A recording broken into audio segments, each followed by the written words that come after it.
Hey everybody, what is going on? Is Rick, and I'm here with the second half of July 2022 review video. We got 15 more movies to talk about, so let's dive right in. The first movie is one that has been on my watch list for over 15 years, and that is Quiz Show, which I finally got to watch on DVD.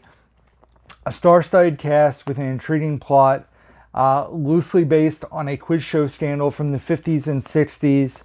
The story was very, very interesting throughout the movie. John Turturro and Ralph Fiennes are both excellent in their roles.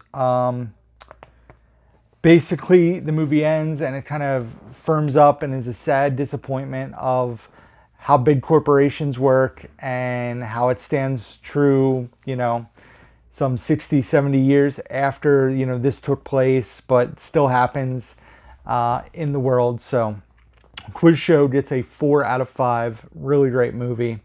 The next thing we watched can be known as two movies because I have a version of the Canadian movie where it is known as the F Word, but it also in the States is known as What If, a movie that stars Daniel Radcliffe as well as Zoe Kazan and Adam Driver. This movie pops up a lot on Watch Mojo and Miss Mojo lists, which kind of like put it on my radar for me. It's a romantic comedy, and Daniel Radcliffe plays Wallace, who's recently broken up with. He meets Chantry, who's played by Zoe Kazan, who was in The Big Sick, at his best friend Alan, who's played by Adam Driver's Party. They meet each other. They become really good friends. Alan meets Mackenzie Davis's character, Nicole. They have fantastic on-screen chemistry, Adam Driver and Mackenzie Davis. But also Zoe Kazan and Daniel Radcliffe have great chemistry. And this is a very funny romantic comedy, but there's also some sappy stuff in there. But the story is great, and it's not super predictable like 99% of romantic comedies are. And I highly recommend checking this one out if you have not seen it. It gets a 4 out of 5 for me. So check out What If, or the F Word if you're in Canada.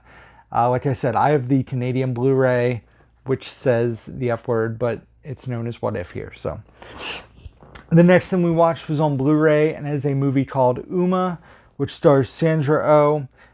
It's one where we started later and the night we watched it, and it only had an 82-minute runtime, so we kind of picked that one out. The movie has full credits at the beginning and end, so the movie was actually only about 70 minutes. So the movie, not scary at all, and for me to say that kind of says something because I can be a bit of a scaredy cat. There's some really awful acting in the movie, honestly. There are some cool, creepy images, but the movie kind of like struggled to like get going, and I wasn't really interested. Sandra Oh's the lead in the movie. I gave Uma a 1 out of 5. I was not a fan. It didn't stay on my shelf. The next thing I watched was I did a solo double feature because Bridget spent the night visiting her family, and I watched The Wall. Basically, I decided to do a double feature instead of recording videos, which is what I'm doing now. Bridget's visiting her family. I'm trying to record a ton of videos. I could be watching movies, but I want to get content done and up for you guys. So I watched The Wall, which basically was like a phone booth type movie. It's all kind of single location. It stars Aaron Taylor Johnson and John Cena. The movie is very slow. I was on my phone for quite a big chunk of the movie. And then the end is so ridiculous. Like, the movie was probably like a 2 for me. Then the last 5 minutes happened and it almost dropped down to a half star. That's how bad the ending was. It's just crazy. So I gave The Wall a 1 out of 5 is my final rating on that one. I can't recommend that, and I also can't recommend the next movie of my double feature that I watched, and that is Sleepless, which stars Jamie Foxx. It's a movie about stolen drugs and crooked cops, and if you've seen the most generic of those movies, you've seen this one. There's very predictable twists and turns throughout the movie. You kind of see where it's going. The ending was very lackluster. Um, it just was pretty disappointing overall. Sleepless gets a 1.5 out of 5 for me. The next thing we watched was a movie I had never seen. Bridget had seen it before, and it is Zodiac, directed by David Fincher, starring Robert Downey Jr., Jake Gyllenhaal, Mark Ruffalo. The movie is pretty crazy. Jake Gyllenhaal is a cartoonist who basically gets sucked into the world of the Zodiac Killer and becomes obsessed with trying to figure out his puzzles and everything. Robert Downey Jr. and Mark Ruffalo both give awesome performances in their roles. I kept expecting Mark Ruffalo's obsession with animal crackers to kind of have some kind of payoff. That didn't really happen, at least not that I noticed. My biggest issue was the runtime, although not as much as other, nearly 3-hour movies. I just felt like a little bit could have been trimmed here and there. But the other thing, it was tough for me going into the movie because back when this was made, I knew that the Zodiac Killer never was captured, so I was kind of curious how they were going to wrap up this movie that was based on a true story. The movie's still great. Like, David Fincher does an awesome job, great performances. Zodiac gets a 4 out of 5. The next thing that I watched was Nature Calls on Hulu. This was a terrible movie, starring Patton Oswalt, Rob Riggle, Johnny Knoxville, Patrice O'Neal. Basically about a group of kids who are scouts, and Patton Oswalt takes them on a camping trip when he's not supposed to. It was just really bad. I want to erase this one from my memory. It gets a 0.5 star out of 5 for me. The next thing I watched was on IMAX in theaters, and that is Jordan Peele's Nope. As you guys know, I'm a huge Jordan Peele fan. I love Get Out and Us. Was very excited to see Nope. And man, this movie was so awesome. A sci-fi movie more than a horror thriller like his last 2 films have been. It's tough. I don't want to go into spoiler territory with this. This is coming out October 25th on physical. I have my 4K pre-ordered already. I really wish they did a better steelbook artwork. That's a vent on my behalf. There were a large portion of the movie was shot using IMAX cameras. There's a nod to that in the movie. There's a nod to old Hollywood throughout the movie, which I like. Keke Palmer and Brandon Perea are both really, really good in this movie, but Daniel Kaluuya and Stephen Yeun Wen, I don't know how to properly say his name, are both awesome in the movie. Daniel Kaluuya is really jumping up as like one of my top actors working right now. He is so good in this movie. He's fantastic in Get Out. He was awesome in Judas and the Black Messiah. He's just a very fantastic actor. There's really cool imagery throughout this movie. There's one particular scene involving the house. I'm not going to say more than that. That was really cool. I thought that should have probably been the cover work for the steelbook or something like that. There's witty dialogue, as Jordan Peele likes to do. There's some good music choices. Like I said, the movie is creepy, but it's also like a nod to like old sci-fi movies in a way. My biggest vent, and I'm going to go on a mini tangent, is the initial trailer came out for this movie and it didn't really give anything away. And I was hoping that Jordan Peele would only release the first trailer. Then I find out he drops a new trailer, and literally for months I would go to the movie theater, and if the trailer for Nope came on, I would close my eyes and start humming, like plug my ears and start humming. So Bridget saw the trailer and she goes, you have to avoid that trailer. Please do not watch that trailer. And I said, okay. So once I watched the movie, I went back and watched the trailer, and it just made me so angry that a studio would give away so much of a film in its trailer when the first trailer did so good of a job, like the recent movie Barbarian, which I won't review for a while on this channel. The trailer for that is how you create a trailer that sets up a film but doesn't give away the film. And the second trailer for Nope gave way too much away. They also did it with Last Night in Soho, where the second trailer gives away too much information. I don't get why studios are doing it. It is a stupid decision on the marketing team, in my opinion. That's Event. It has nothing to do with the movie. I just tell people to avoid watching. If they put out second and third trailers, avoid watching them because you're going to get massive spoilers anymore. So, Nope gets a 4.5 out of 5. A fantastic film. One of my top 3 of the year so far. The next thing I watched, I talked about this in my July pickup video,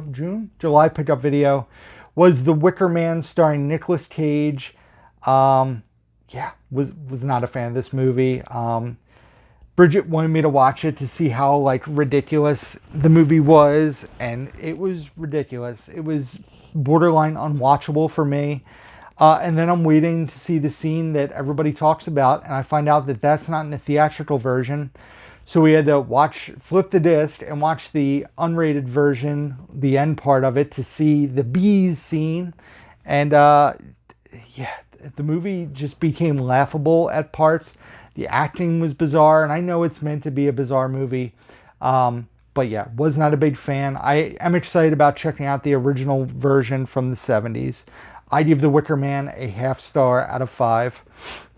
The next thing I watched was Studio 666, which stars the Foo Fighters. It was weird watching this movie because the night we finally sat down to watch it was the night we were supposed to go see the Foo Fighters in concert. Obviously, Taylor Hawkins, their drummer, passed away unexpectedly, and the entire tour got canceled.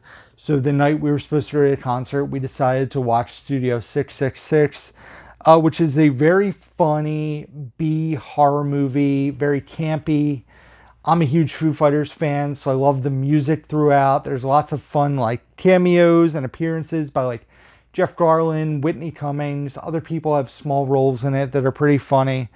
And the gore was pretty outrageous. I wasn't expecting it to be as gory as it was. The comedy was fun. You can tell that those guys aren't trained actors, or Taylor Hawkins said he didn't read the script and kind of improvised all his lines in press for the movie when it came out. But like I said, it definitely gives off modern B film, comedy, horror, campy vibes. And I gave Studio 666 a 3.5 out of 5. It was a fun watch for me. The next thing we watched was on Amazon Prime, and that is a movie called Emergency. Basically, the movie almost felt like a modern Superbad. It felt very similar to that in the way the characters were, the relatability, the relationship. There's good performances in this movie. R.J. Kyler, who I know from Me and Earl and the Dying Girl, and Donald Watkins are both really good in the movie. The movie offers some laughs early on specifically, and then turns dark. It gets a dark tone. If you've seen the trailer, you kind of know that they find a girl passed out in their house, and they're all people of color, and they're afraid of calling the cops because there's a white girl that's unconscious in their house, and they are afraid of what would happen to them. There are issues where they feel like they're not sure what direction they want the story to go in, and it feels like a struggle between two premises, I guess I would describe it as. The ending is very powerful, in my opinion, based on the events that occur in the movie and based on the current, world that we live in. But I give Emergency a 3 out of 5. Definitely recommend checking it out. It's on Amazon Prime. I will say it's probably not for everybody, but I enjoyed it quite a bit. The next thing we watched was a Ryan Gosling movie that I had not seen. Check this one out on Blu-ray, and it is Lars and the Real Girl. Um, Craig Gillespie is the director of the film, and I definitely think I have to push him up on my actors to watch list. I really, really enjoyed this one. I got vibes of like Napoleon Dynamite with some of the humor they used and how quirky it was. Ryan Gosling blew me away with his performance in this movie. Definitely something I haven't seen out of him in a long time, performance-wise. Basically, he's dealing with mental health issues of delusion. He orders a real doll and pretends it's his girlfriend, pretends that he has a relationship with her, interacts with her. Like, people in the town start to talk to the doll named Bianca as if she's a real person. And Paul Schneider and Emily Mortimer play his brother and sister-in-law, who he lives behind their house basically. And but it's a really good movie. There's humor, there's struggles with mental health in the film. Overall, it's one of those movies that made me teary-eyed, but also made me laugh and smile throughout the runtime. So Lars and the Real Girl gets a 4.5 out of 5 for me. And the next thing we watched was on Hulu. Basically, it was on my watch list because Jack Quaid is in it, who I love on The Boys, and it is a movie called Plus One. My sister Nicole recommended that I check this one out too. It also stars Maya Erskine, who's the other lead in the movie. She was on the show Pen 15 on Hulu. She is hilarious in this movie. This movie was another one similar to What If that I talked about, where it's a very funny and unpredictable romantic comedy, and it's refreshing to see. This is one that not a lot of people talk about. I want to get this on Blu-ray. It's basically two friends decide to be each other's dates for wedding seasons to all the weddings, because neither one are in a relationship. And like I said, it goes through some romantic comedy tropes, but overall, I enjoyed it quite a bit, and it's unpredictable in the end. I gave Plus One a 4 out of 5. The next thing we watched was a Blu-ray of a movie called Pleasure. I also talked about that in my July pickup video if you watched it. Basically, the movie focuses on the behind the scenes of the adult film industry, what the talent in the films go through, how different genres of the adult film industry, how the behind the scenes can be different from set to set. There's gaslighting and manipulation in the process of some of the scenes that the girl has to shoot. And it is an intense film. It does not shy away from being about the adult industry. Almost like a more realistic Boogie Nights for the modern era of adult films, not the 70s, 80s era. The film is unrated. It talks about what people go through now to promote themselves and how they advance in the industry, what they're encouraged to do. Does not step away from showing and talking about some really intense subjects. The lead actress is Sophia Kappel in the movie. She is outstanding in this role. What a role for an actress to take, and she was awesome. And I guess most of the other actors and directors and actresses in the film are actually adult film stars or in the industry. So, like I said, it's basically it's not a documentary, it's a fictionalization, but it's like the behind the scenes of the modern adult industry, and it's really interesting. If that sounds like something you'd be interested by, I like this one just almost as much as I liked Red Rocket, which was more of a fictionalization of the adult industry. But Pleasure gets a 4 out of 5. Definitely not for everybody, but it's a fantastic film. The last thing we watched in July, we watched with my sister, Sarah, as well as RJ, and that is Morbius, which we watched on 4K UHD, a movie that's become a meme magnet. Everybody hated this movie, loved this movie. They love to hate this movie.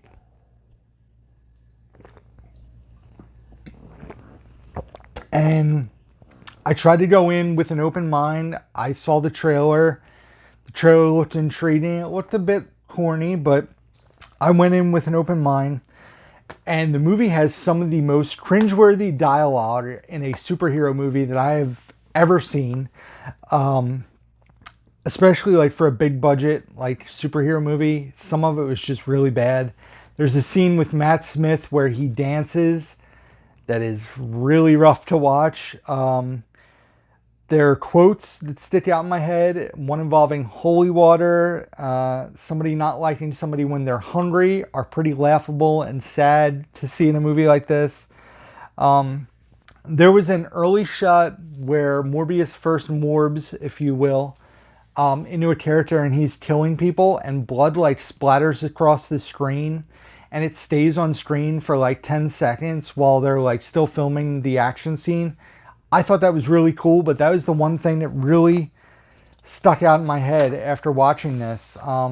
Overall, the movie was pretty anticlimactic and pretty disappointing. Morbius gets a 1.5 out of 5. And that is it, guys. That wraps up July. 30 movies watched in total in the month of July.